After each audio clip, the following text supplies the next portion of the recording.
welcome back, Robert. Hey, thank you, Mark. Nice to be here, man. We talked a little bit about in a conversation before how a lot of times you were put into leadership roles and maybe not even knowing it was a leadership role, and you influenced people, and we're always influencing people whether we think so or not.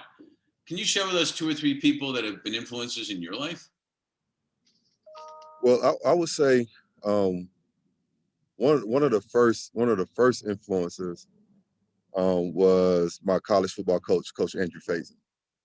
Um, he was the first male figure, like almost like father figure that kind of talked to me in a way that pushed me. Um, didn't show a lot of love, but you can feel the love. Like it was weird. Like you knew, like I knew he had a, like I knew he loved me, but you could never tell by how he treated me.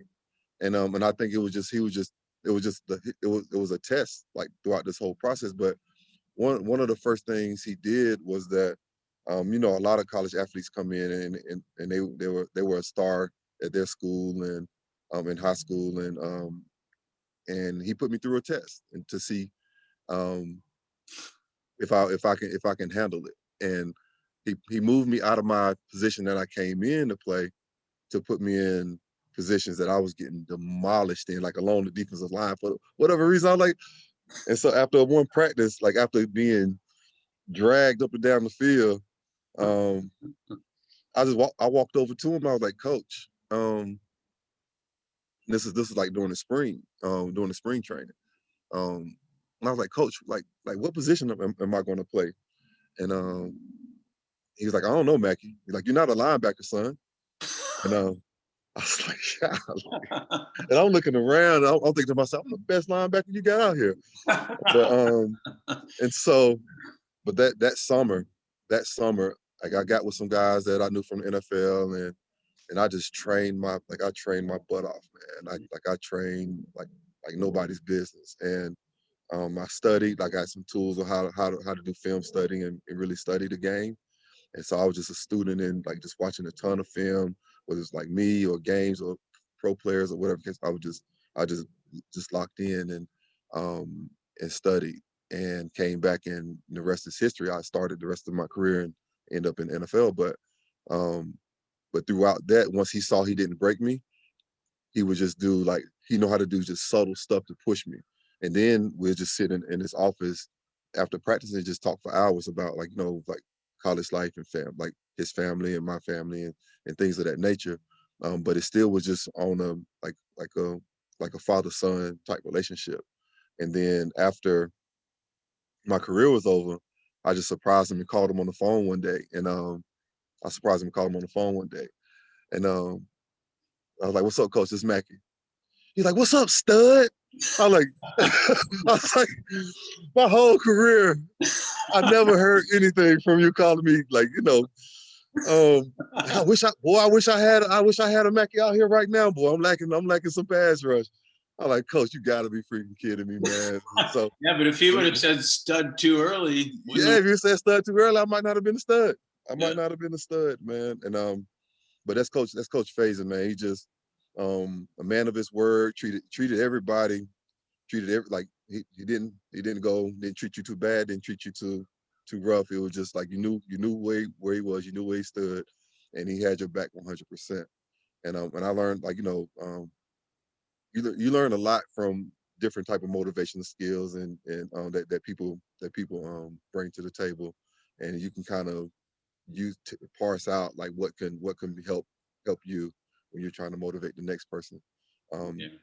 and then another individual is Hugh McCall Jr., who was the founding chairman of Bank of America, and just being able to sit around that much knowledge and experience, and with what I'm doing right now, um, it's just invaluable. You can't even put a price on it, and that's another person. And we talk about social justice. We talk about having an impact in the community. We talk about um, how to really have a great team and great staff and great. That's why he's the guy that told me about the fellowship. He's like when he got at Bank of America, where Nations Bank or NC But Right. the first question he had for himself was like, why would these people follow me? Like, why would these people follow me? Like, and so it forced him to figure out like what he's going to bring to the table to get people on board to take the bank to the next level. And you see what he ended up building. And so being able to have conversations with an individual like that, you can't like I guess there's no substitute for it at the end of the day. And so, like he's 85 years old. I'm 42, and we talk and laugh, like saying like we've been knowing each other for decades. And I think a lot of people is they're interested in trying to find because we might be in a restaurant, you can kind of see people peeking over, like who are these two? Like what is like what in the world are they talking about? But um, we're able to be as open as we need to be with each other to really for our relationship to grow, and he's been able to really give me a different dynamic on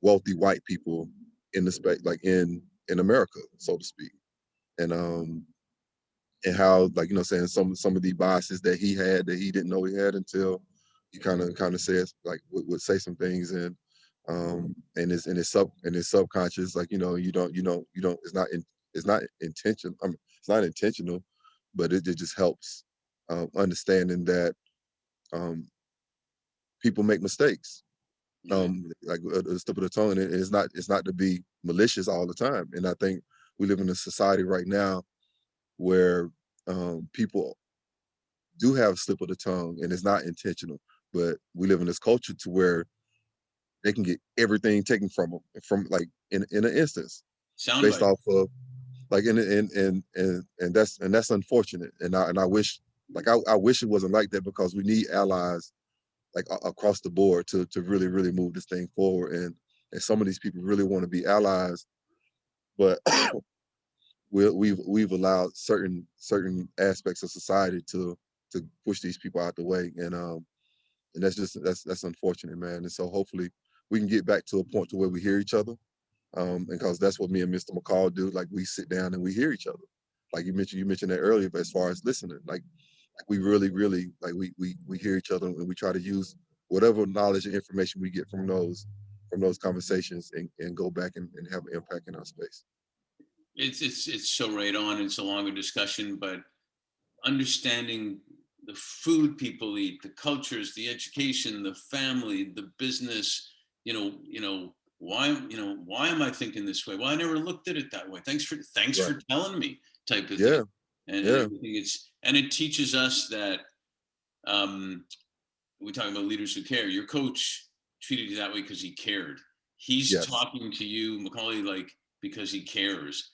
And Yes. there's an expression called "clear is kind" as well. The Uh-huh. you'll you'll be the most kind if you're clear to people, and that Yes. means that means everything from saying your piece, but then listening back Yes. from them, Yep. and not being ambiguous and playing games and BS and all whatever, but Right. being real and making an emphasis about I want to make sure I really heard you. Let me understand if I really heard you. So Right. right. I think you're right on, and we all need allies, and there's way more good people than bad, and so I think we should go for that. And we shouldn't be defined by sound bites. Is kind of what you're saying too. Nah, man, not at all. Yeah. So hey, dude, you are a leader who cares. I'm glad we got together and chatted. I can't wait to get to Carolina, or you come to LA, or somewhere in between, Yeah. and we talk some more. And Yeah. but thanks for participating. Really appreciate it. Oh, no problem. No problem.